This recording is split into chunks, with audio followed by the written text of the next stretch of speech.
em Romanos 7. As má notícias que ouvimos diariamente do acontecimento no mundo e o dano do pecado nas pessoas à nossa volta têm o poder de causar dor no servo de Deus.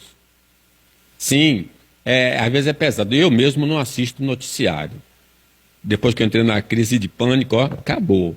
Eu não assisto mais noticiário. Eu vejo Chaves, aí eu dou risada, tudo legal. Mas não vejo notícia, porque é muita coisa ruim. Você liga o jornal, é do começo ao fim, só notícia pesada. E eu gostava de assistir todos os jornais, em todos os períodos. Era muito para mim, eu não suportei um negócio daquele.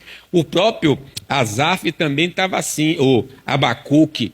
Senhor, eu estou aqui indignado, porque o Senhor me faz ver a violência e não age, não disciplina. E ele então sobe ali num posto, né, aguardando a resposta divina, porque o Senhor não dá uma providência contra essa opressão toda, essa injustiça toda.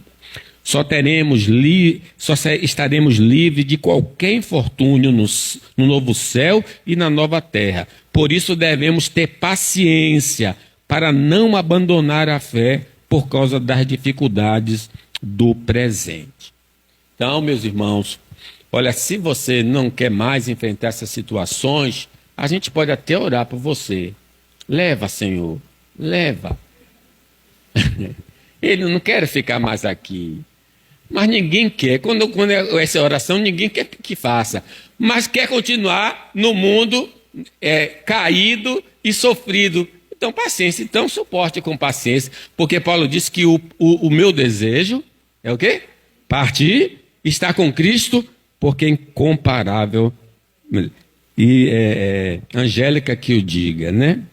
Devemos lembrar que não há promessa de isenção de dificuldades nessa vida para quem aceita a Jesus. Então, essa propaganda, pare de sofrer, é linda. Eu também quero para mim, você deve desejar, mas não é verdadeira. Porque você vai ter algum tipo de sofrimento, algum tipo de dor, né? Porque Deus, ele já nos alertou acerca disso. O sofrimento do crente, irmãos, é temporário. Mas a felicidade eterna é o que vamos receber no retorno de Cristo. O alívio. Deus enxugará dos nossos olhos toda lágrima. Não haverá mais morte, nem pranto, nem dor. Segunda lição. Extraindo lições das dificuldades na vida. Os crentes devem pedir socorro a Deus nas aflições. O que é que eu faço quando esse momento chega? O salmista nos dá a pista aqui. Vamos observar no versículo 1, que ele está exaltando a Deus, porque Deus o ouviu. Vamos ler o versículo 1? Amo o Senhor, porque Ele ouve a minha voz e as minhas súplicas. Então, ele orava. E ele agora está agradecido porque Deus ouviu a oração dele e o salvou.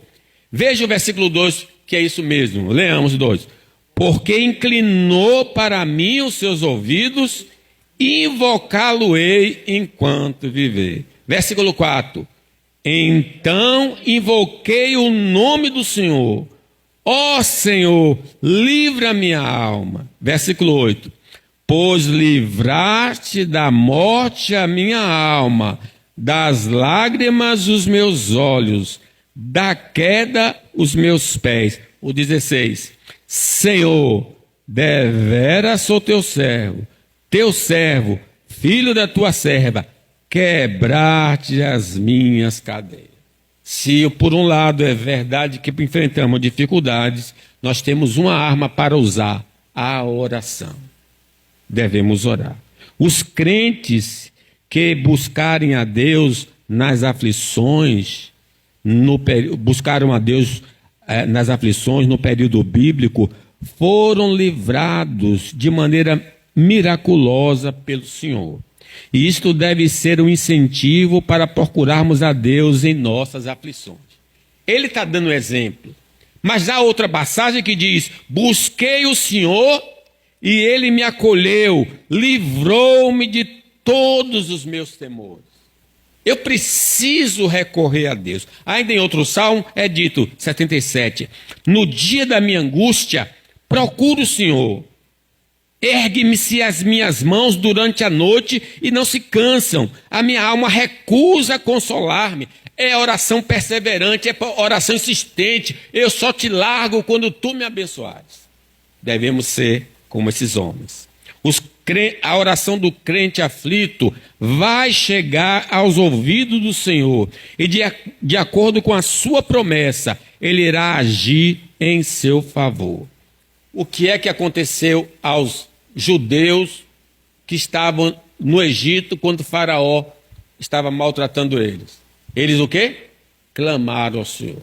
E diz a palavra de Deus, e o seu clamor subiu a Deus. Ouvindo Deus o seu gemido, lembrou-se da sua aliança com Abraão, com Isaque e com Jacó. E viu Deus os filhos de Israel e atentou para a sua condição. Não é inútil as nossas orações. Deus está ouvindo o clamor. Deus ouviu, como de manhã nós falamos, Agar estava lá naquele poço, fugindo de Sarai, e o Senhor perguntou, o que está fazendo aí? Está onde indo? Aí ela contou, estou fugindo da minha senhora. E o anjo disse, que é o anjo do Senhor, volte, se humilhe, porque eu vou abençoar esse menino e ele vai ser grande. Louvado seja Deus. Se nossa aflição é muito incômoda, devemos nos humilhar na presença de Deus através de jejum e oração.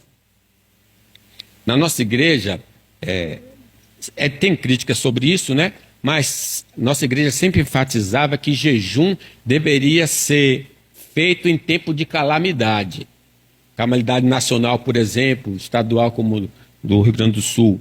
Então, se você está vivendo uma situação difícil, a calamidade é sua. Então, vá jejuar e orar. Vá buscar a Deus na presença do Senhor, porque quando os filhos de Amon, os filhos de Moabe, alguns dos meunitas, vieram a peleja contra Josafá, então vieram alguns que avisaram a Josafá, dizendo, grande multidão vem contra ti da além do mar e da Síria, eis que já estão em Hazazon Tamar. Então Josafá teve medo, e se pôs a buscar o Senhor, e apregoou jejum em toda Judá. Judá se congregou para pedir socorro ao Senhor, também de todas as cidades de Judá veio gente para buscar o Senhor. Eles buscaram o Senhor na aflição. E Deus disse, vocês não vão ter de pelejar. Essa peleja não é vossa, é minha.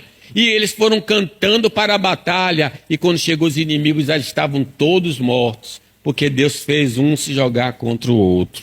Meus irmãos, esse é o Deus vivo. Vamos jejuar. Acredite na humilhação da presença de Deus. Se o meu povo, que se chama pelo meu nome, se humilhar e orar e buscar minha face e se converter, eu ouvirei, perdoarei e sararei a sua terra.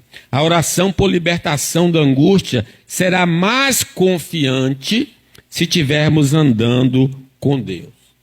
Claro, se eu não estou em paz com o Senhor, em comunhão com o Senhor, eu fico meio receoso de orar. Lembre que quando o rei Ezequias, Isaías foi para ele e disse uma notícia triste. Olha, rapaz, prepara aí o seu... a casa, mas a gente chama, quando uma pessoa vai morrer, testamento. Prepare o seu testamento, é isso. Prepare o seu testamento porque você vai morrer. Ele não preparou o testamento, não. Ele se inclinou para a parede e disse assim, lembra-te, Senhor, peço-te de que andei diante de ti com fidelidade, com inteireza de coração e fiz o que era reto a seus olhos, e chorou muitíssimo. Antes do profeta sair do palácio, Deus diz, volte e diga a ele o seguinte, você não vai morrer, vou acrescentar 15 anos à sua vida. Aí mandou passar uma pasta de figo e ele ficou curado. Deus já tinha cura, mas ele se humilhou na presença do Senhor. Mas ele faz essa oração porque ele é ousado. Ele disse, olha Senhor, eu tenho andado na tua presença. Isso é bacana, né? Isso é importante.